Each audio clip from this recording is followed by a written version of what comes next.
The Houses Digital podcast is where Australia's tech future takes shape. Welcome to the front line of Australia's digital revolution.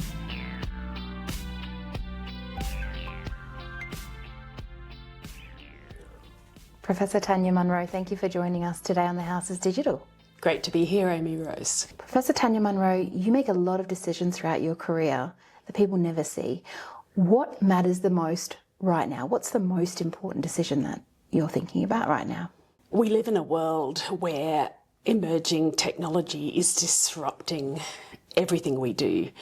And so some of the most important decisions we make is in how we embrace and adopt technologies such as AI and autonomy that can both disrupt but enable, and how we get that mix right of embracing those disruptive technologies and having the policy settings right to protect our way of life. So really, I see it fundamentally as trying to embrace the creativity of the human spirit and the power that science and technology brings, but understanding that we're in a world where increasingly our speed in being able to deploy new technologies is something that allows us to both create and prevent strategic surprise, and that we teeter often in this geostrategic environment on the edge of a world where instead of the environment we have right now of competition, we are seeing conflict emerge from crisis, and we need to be able to protect Australia's interest in that increasingly contested world. And if we misjudge this moment, and if we don't take the advice, what would be the consequences? The consequences for Australia of not understanding the role technology plays in our future are fundamental and quite concerning. Right now, we have extraordinary intellectual capital in our nation, in our government labs, in our universities, in our companies. But we rarely act alone, and we must be interoperable with our allies. We must be able to mount credible deterrence so that those who might wish to act against Australia's interests say that today is not the day. And this is why technology is critical. We must watch conflicts around the world and understand what we can learn from them, but at the same time double down on the things Australia does really well to give that strategic advantage to our nation. Tanya, I hear a fair bit about decision advantage, the ability to make decisions faster than your adversary. Can you elaborate on what that means? Making good decisions is fundamental. We're deluged with information. Understanding what information in that deluge matters. Being able to sift the wheat from the chaff, being able to understand when you can rely on tools such as AI and other kinds of decision support tools to help do that sifting, and when human judgment is required. So, for example, if we're in a tactical sort of self-defense type of scenario, speed is usually far more important than accuracy. However, if we're thinking strategically, we need to ensure that we're making sound judgments, and we can't always then rely on the outcomes of some of these automated decision tools. So really, decision advantage is about understanding which horse you want to run in which race, how you're going to use technology to sift through the data lake in order to make sure that you make those human decisions with the best possible information for the scenario you're in. And in that situation, is there any decision that limits an outcome or that prohibits a good outcome? Decisions are very rarely in the domain of a single individual. Most complex decision making is done by teams where people have different but connecting roles, where we need to combine different forms of information, but also with a very human overlay of how humans process information and how humans work in teams. And so really, to get decision advantage, we need to have resilient ways of absorbing different types of information, judging its quality, and frameworks for being agile within that context. And technology has a role, but at its heart, it's a very human science. And if you are faced with the question of speed or accuracy, which one do you automatically go to first? Which do you protect? Speed is at times the most critical thing. Yeah. If you have yourself in a tactical environment where things are coming at you, you need to be able to make decisions at the speed of relevance. However, if you are doing something strategic, deploying an effect or making a decision that will be consequential if wrong, then accuracy then becomes more important. So there is no one answer to that question. It very much depends on context. And context is something that we really need the human overlay from. Context comes from understanding scenarios and understanding from deep human experience when you're likely to have higher consequence of a certain decision, and that's where you need accuracy. So it's never just one, and I think we can sometimes fall into the trap of favouring speed over accuracy when it really we've got to factor in consequence at the same time. Is there any technologies that are leveraged that enable you to have speed and accuracy at the same time, or that you can rely on? The very best decision support tools allow the human teams or individuals to sift through vast quantities of data and see things that cue them to ask deeper questions. That's the best use of decision support tools. You want to be assured that any tools you rely on in that sifting can work at sufficient speed to be the speed of relevance. There's no point looking through vast satellite imagery to cue you to something too late. It needs to be at the time of relevance. But at the same time, you need to be able to trust accuracy to a sufficient degree that those cues are of value. So it's always a bit of a trade-off between speed and accuracy. That said, I think the more complex piece is the human system.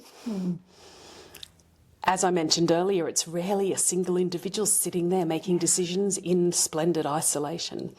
And there's a lot of deep science in how humans together in teams make decisions and how they all process information.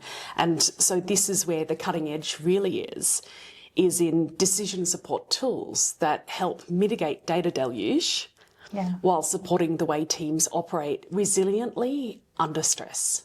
Are the technologies that you're able to leverage, are they evolving, and are the policy settings right for those? The technology space that allows us to make better decisions is evolving very, very fast. It builds on real strengths that we have within Australia and within our allies for deeply understanding both the data sources and the types of problems humans try to solve with them. Our policy settings enable us to use decision support tools to a reasonable degree. Where the policy questions become a little more fraught is when we might want to use decision support tools to replace humans in a loop about deciding whether we deploy effects. That does not limit the use of decision supports or decision assurance tools in the broad. Okay, so it doesn't really change the decision. It just might, technology might make it more effective or efficient. The way I'd characterise it is that decision advantage and decision support tools allow you to get to the point of understanding what the decision is and making a more informed decision more quickly.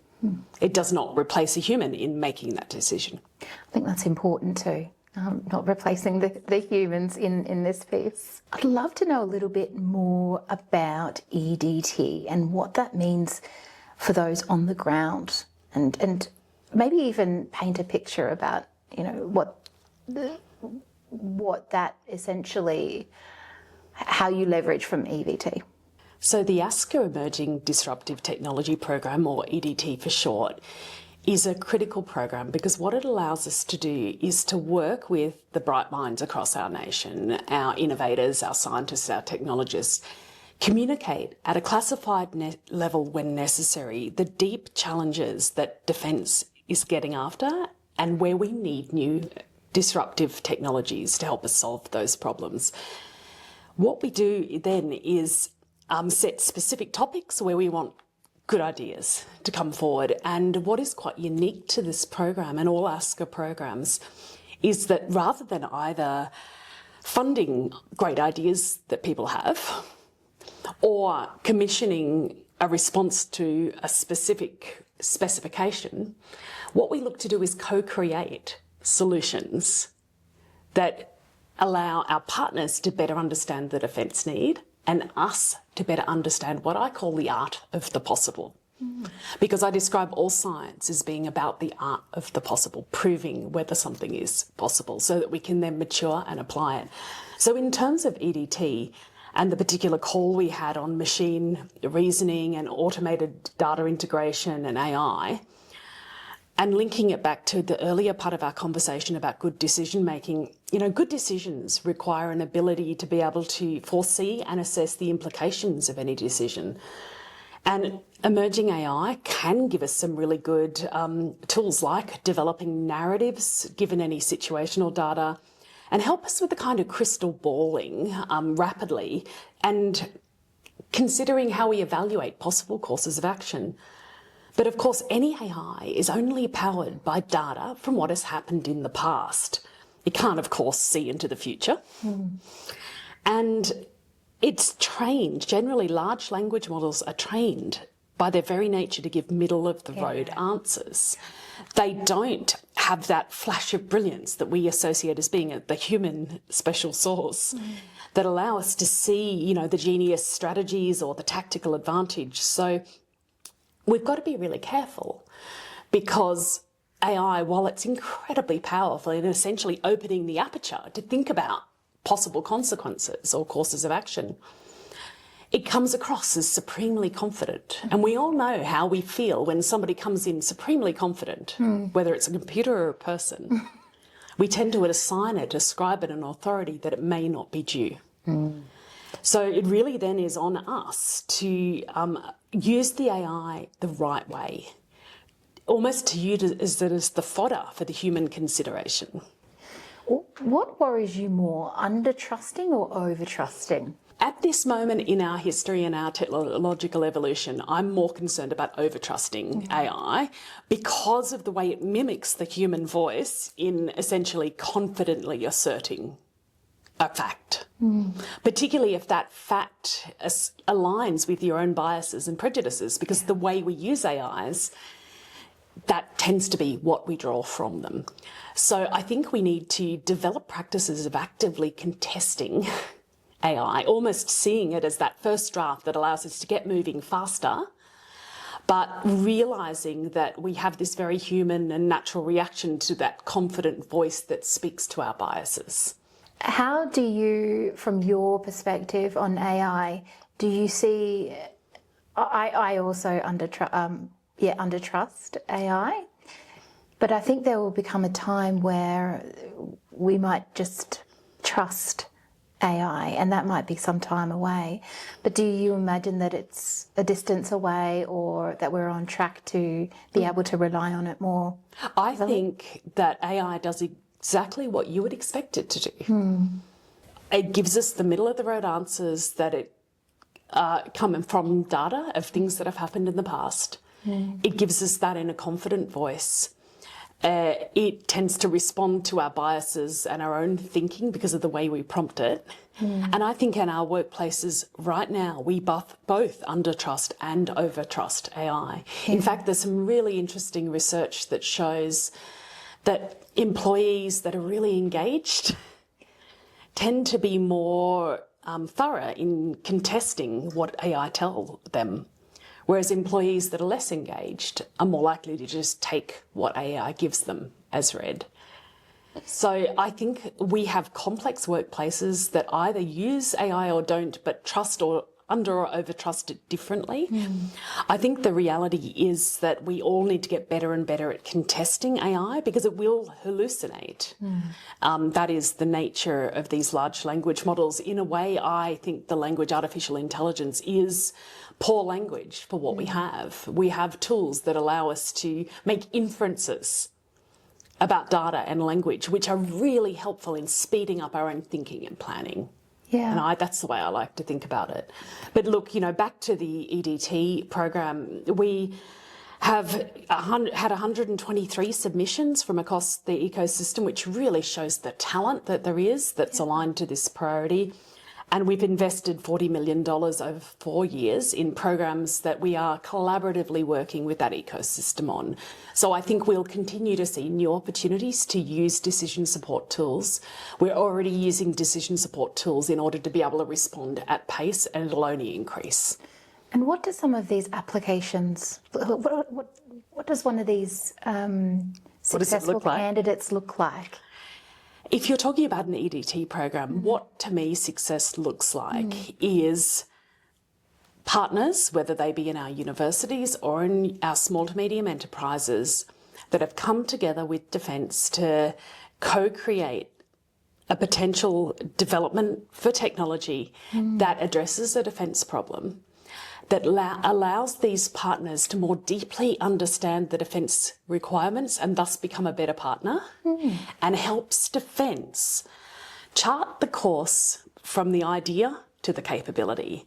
The way I like to describe it is that Defence Science Technology Group, which I lead, is the organisation within government that sits between the broader R&D system and our Australian Defence Force.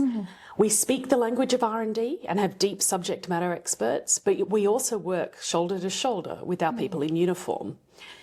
Thus, we help that broader national capability understand not just what they need to work on, but the way they need to work on it in order to make sure their work has an impact.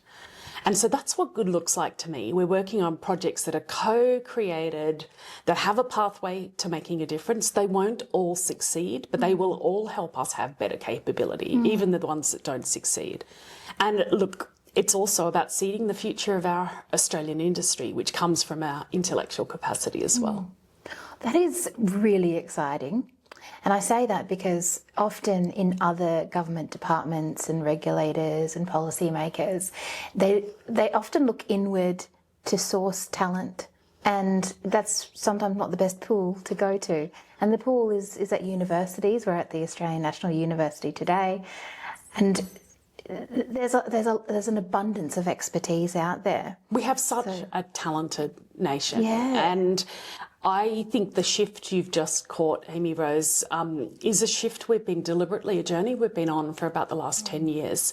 Historically, when Defence Science Technology Organisation was formed 50 years ago last year, it was the government's lab to do entirely within it the work the government needed for defence.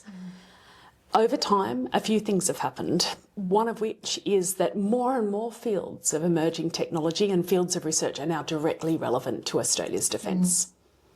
It is no longer the case that you just need weapons development. You need everything from psychology to new materials. And that means that we need to harness the heft of the nation. And our strategy, which is called Accelerating Asymmetric Advantage, talks about how we align and harness from that broader ecosystem, which includes our allies and partners. Because the reality is, I want to see us harness the things Australia is really good at. Things like data science, things like quantum technologies.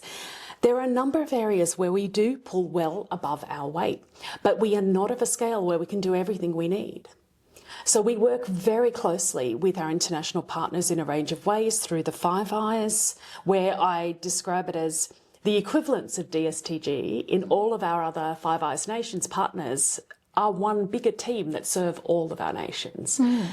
But also through AUKUS or through bilateral or other multilateral arrangements, we make sure that the work we do helps our allies, and in turn that we can harness what they're uniquely good at in order to accelerate Australian capability.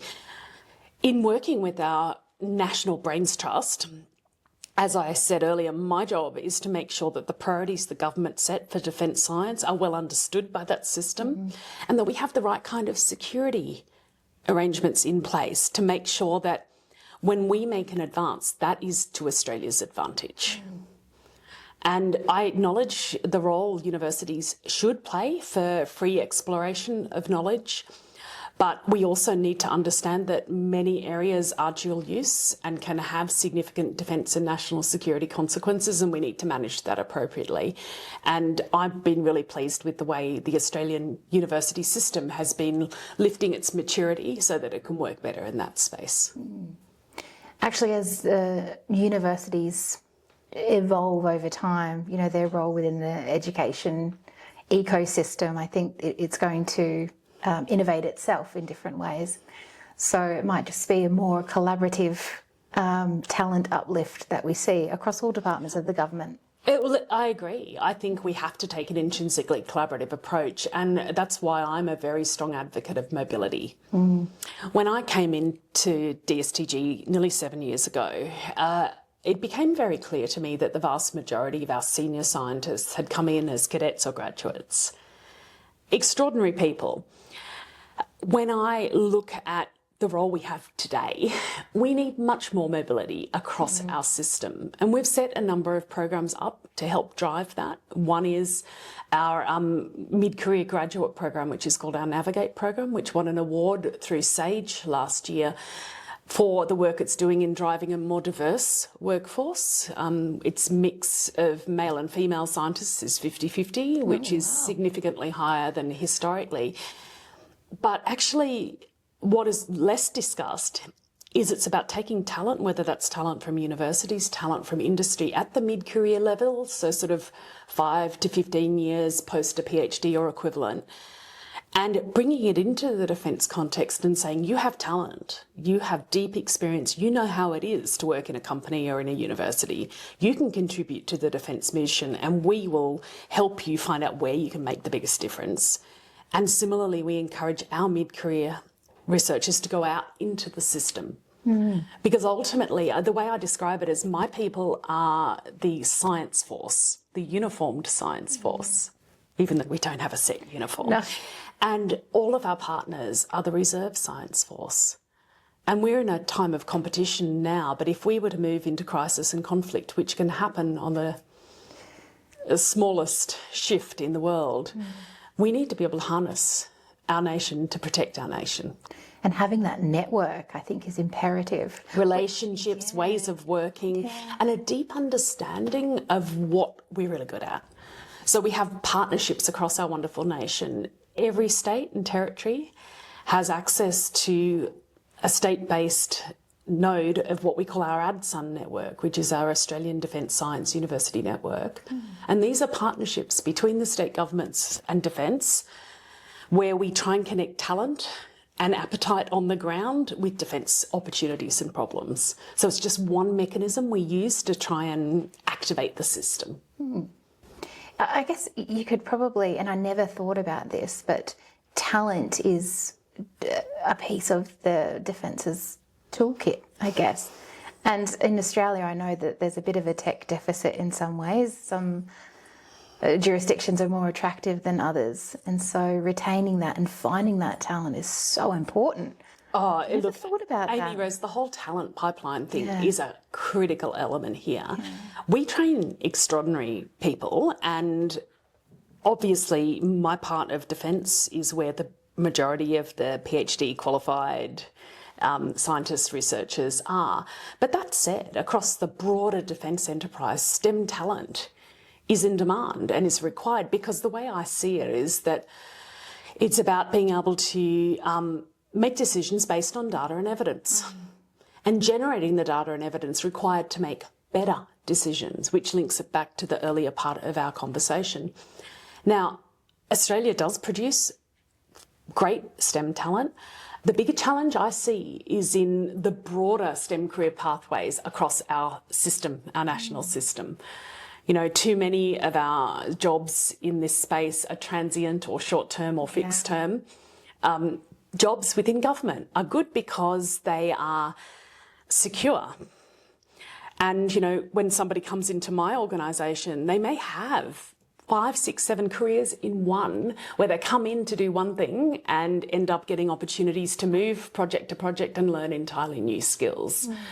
But we need that broader system, and particularly our industry, to have more R&D capacity. That is the gap in our system at the moment. And while my organisation plays a role there to try and help transition skills and knowledge to industry, it's a gap we need to spend some time to fill. On the ecosystem, a lot of effort goes into building those ecosystems. What works and what doesn't? Ecosystems is a much used word, and really the way I'd like to talk about it is it's the mechanisms, the relationships that allow us to partner effectively for a shared goal, to deliver a shared goal. And really what an ecosystem requires is a common understanding of the problems we're trying to solve, the mechanisms to get after solving them, and the ability together to move fast as the context changes. It is not transactional, it's deeply strategic. So to me, you know, if you have, say, a granting program where, you know, people within the broader system apply for grants and then get on and do what they want with that grant money, that is not an ecosystem. To me, what an ecosystem is something that is deeply connected and moves as one. So to give a flavour to it, government sets the defence, innovation, science and technology priorities. We currently have them, and we're currently in the process of updating them leading up to the release of the next National Defence Strategy this year. That is government's direction about the areas of research and development that will make the biggest difference to Australia. Areas like, you know, the quantum technology, hypersonics, some of the elements we've talked about today, they're all out in the public. Beneath that public lens is a deeper, more classified view of exactly what Australia needs in order to secure the deterrence and the denial we need to protect our interests. To bring that ecosystem together, we have classified briefings that give appropriately cleared individuals that exposure so they are more informed, they have more context. We then work together to understand how we need to partner so that they can work on the right way in the right problems, on the right problems in the right way with us. And that then means that as we get unexpected wins or breakthroughs, or we hit perhaps unanticipated hurdles, together we can figure out what that means in terms of the pathway to impact. So I hope I've described it as like a living and breathing organism. Yeah, I thought of it as a web or a network of nodes who support each other. In any ecosystem, if some element is not there, other elements fail. Yeah. And that's what I think is characteristic of the defence R&D ecosystem. R&D is critical. We have to get to the point of proving what is possible. But we also need to make sure that we have a pathway to using that. And actually the reality we find ourselves in, because funding is constrained, is we have to be very deliberate and do the things we know we can transition rather than just all the things that might be of value. And that's not always a popular view. Because I understand what it's like. I've spent most of my career working in universities in various research leadership roles, and you have a passionate and very capable team or leader who wants to do something that they think will make a difference. But in a constrained funding environment, we've got to be very, very deliberate. And so the ecosystem model is a way of trying to ensure that more of the effort goes to things that can be used. And sometimes having the restraint of budget means that you're more efficient as a team and you only choose the most effective and impactful outcome. So I sometimes see that as a positive rather than... It can be, Amy Rose, and I'd actually argue that time and time again when I talk to my international interlocutors and they see something we've proven within our system, some proof of concept, some demonstrator, some prototype, and we often, in fact, usually blow away our competitors with the breakthrough, particularly when they learn the amount of money and time we used or took to do it. And I think it's because of a really Aussie kind of cultural value of really trying to work across boundaries and knock problems aside. And we don't tend to stay in our silos. We tend to connect across. And I think that is a superpower. At times we have gaps. You know, we don't always have the industry capacity or the scale that our allies do, but I think we've got to play to our strengths. And one area we are really strong is in pushing the envelope and demonstrating the art of the possible. But again, we can't do that across all endeavours, or we spread too thin. We have to pick the areas we can make a really big difference. And we really do like to roll our sleeves up and solve that problem. We all celebrate together, I think, when we've done something brilliant. We do. And in fact, if I look at the current strategy we have for defence, innovation, science and technology, there are 4 lines of effort. So the first is anticipating the future, right? It's about creating or preventing strategic surprise. The second is experimentation. And what that really means, it doesn't mean an experiment in a science lab. No, what it means is harnessing emerging disruptive technology along with the end users. And in our case, that's predominantly our uniformed ADF. Yeah. And together exploring how emerging tech might change their worlds. And that's as much a job for our ecosystem as it is for Defence Science Technology Group. The third line of effort is the integrated ecosystem, which we've been talking a lot about here, to help harness the nation's brains trust in a way that's constructive and efficient. And the fourth is mission driven. And really that gets to the heart of it. While there are so many things you can do with the good ideas, if you're mission driven, you start with the problem you're trying to solve in mind. Yeah.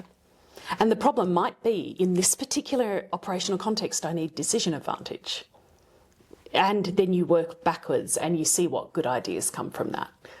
It's fascinating because, like, I see if we were in some sort of situation as Australia, having the systems around you and the fallback, not a fallback, I guess, but that network, all of the resources, because I imagine, and maybe you can paint a picture of how it used to be before the systems that are in place where you have that ecosystem.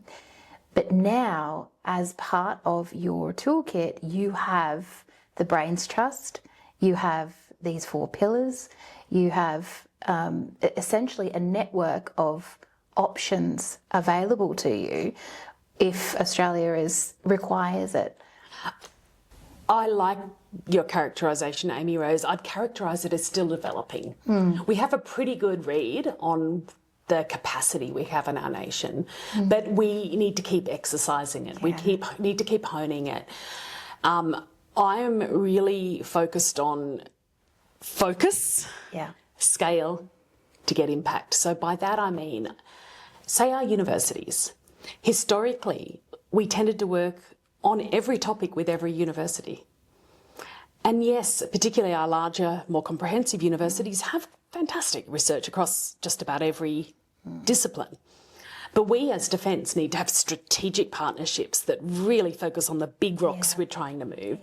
And so our approach is to do less specific areas of effort, but do them at much larger scale with specific partners so that we can move fast together, rather than managing many itty-bitty relationships and trying to stitch together the patchwork out of that. Does that make sense? Yeah, but you still, it sounds like you have access to the resources and the options that you require because you've already established and understood what those big issues are. We have the relationships and we have the mechanisms, but the way I characterise it is it's still evolving and developing, and there's still more potential from being more strategic, more coordinated, and having a more of a system view and a national view to that. But I have great hope and pride in the system we have and in the fabulous partnerships that we have, but there's still more room to make them more efficient, more strategic and more focused. I just think it's exciting that there is that that mindset within Defence that it is a brains trust, that there is, Australians are able to be a part of it if they, or apply to be a part of it. I'd actually go a step further to say that we've had a mindset shift, which is that mindset shift within Defence away from setting very specific specifications for solutions to articulating the problems we try to solve, because that unlocks the creativity of that brains trust. And, many times you might think, if you're an end user, you might think you know exactly what you want. But technology evolves so quickly, there might be some entirely different solutions. You know, you might have thought you needed a network of sensors, but what you need is a good AI tool, you know, and vice versa. So this mindset shift, I think, opens the aperture for deeper partnerships and opens the aperture for better creativity. But at the same time, we need to be focused. We can't get after everything. Yeah. What capabilities must Australia retain control over? So sovereignty, of course, is a very hot topic. We never operate alone. We always operate with allies, and so key is interoperability. That said, there are some elements of capability that Australia must maintain sovereignty over, and ultimately it's decisions from our government of how they use the capability that we have. Even if that capability is operating in alliance, of course it is the role of our elected government in order to make those difficult calls about how it uses those capabilities at difficult times.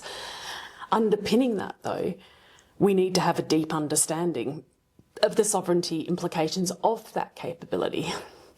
Do we have, if we're in a conflict, do we have the capacity to do updates, upgrades, and to sustain and maintain our key core capabilities in country? To what degree are we reliant on supply chains or servicing in other nations?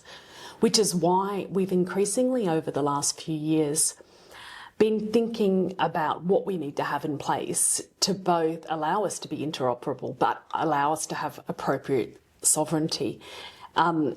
It's always been the nature of research to be collaborative. And going back through history, like-minded nations have always collaborated on defence R&D. And Australia has played a role in helping other nations lift their capability through that R&D partnership. And similarly, we've benefited from those partnerships.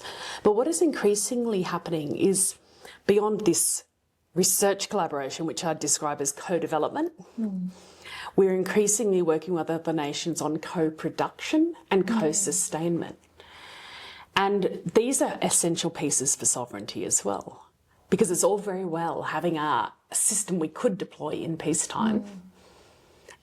When, if in anger, we and our governments make choice to use that capability, they need to know that they can replenish or sustain it.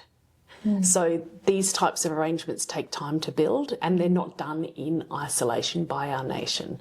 So you've unpeeled a very complex kind of wriggling can of worms there, but ultimately the sovereignty, the core of sovereignty is around that decision making. I would note that never underestimate the strategic value of intellectual edge and intellectual property. We have some crown jewels in Australia that really give us advantage and open doors to other things we need access to. One that's in the public domain, I mean, it's well known that for the last 50 years we've had continuous development of our over-the-horizon radar systems. And now Canada is looking to export some of those systems to cover their Arctic region. That is a brilliant example of Australian crown jewels, Australian intellectual edge that is sovereign to Australia, but where we've embarked on a partnership with Canada to be able to help them solve their problems through deploying that intellectual edge. Yeah. Some of the technological infrastructure, like AI, I'm not sure if the Australian government leverages from other providers. Is AI an example of infrastructure that is sovereign, or is that being developed? There are a lot of discussions at the moment about the sovereignty of AI, but the sovereignty of the data that underpins AI. And really, I think what is more critical is understanding data sovereignty and some of the risks in terms of pollution and contamination of data that can lead to false inferences or hallucinations, or the ability of actors that are not acting in our interests to essentially pollute outcomes through that data. I would also argue, though, that it's in the It's in the interface between our crewed and our uncrewed systems that we really need those types of interoperable interfaces that go across our nations. And when we use AI tools to help us with that, we need to have a really traceable, trustable AI where we understand the source of the data and the sovereignty and provenance of that data in order to trust the decisions. And even then, we need technology or, emerging technologies to be able to prove that that data is uncorrupted. And so I know that there's a bit of innovation around there. It's a rich field. Yeah. But look, the reality is that, those areas where we have an edge and a lead, there is an intrinsic value that comes with that to our nation that gives options either for sovereign capability or for trade goods that help our nation get access to other things it needs. It's a really interesting, not a question, but when I now envisage which I wasn't aware of before, but when I imagine the Department of Defence and the tech stack that's required, the network that's required, the systems that are required, it's much bigger than I imagined. So it's really fascinating, actually. It is a big, complex enterprise, and it ranges from the big corporate systems with the largest government department in the federal government. It's complex, it's got a large public service, a large uniformed force. But at the same time, we have the whole spectrum of risk, from elements where we can be more exploratory and use things that are less proven, right through to systems that have to have all the risk beaten out of them. Yeah. So it's a great proving ground. Yeah. When our future leaders look back on us today, what are they going to say are the lessons learned? What a great question. I see our roles in leadership in this system today as stewards. We are responsible for making sure that our organisations are resilient and a match fit for a world we don't yet know.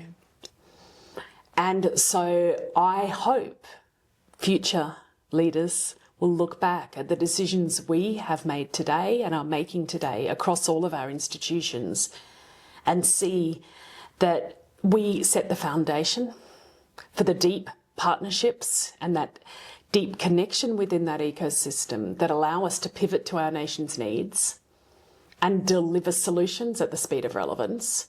We don't know where the crises will be, but we do know the talent and capability and infrastructure we have to tackle it. And by exercising that and by constantly being reflective and open to evolution and reform, we will make sure we're match fit to stay in that infinite game that gives Australia an edge when difficult things happen. Well, thank you so much, Professor Tanya Monro. It's been a pleasure talking to you. Thank you, Amy Rose. You've been listening to The House is Digital, where policy meets innovation. Stay curious, stay inspired, and be part of the movement building Australia's next economy. The future is happening now. See you in the next episode.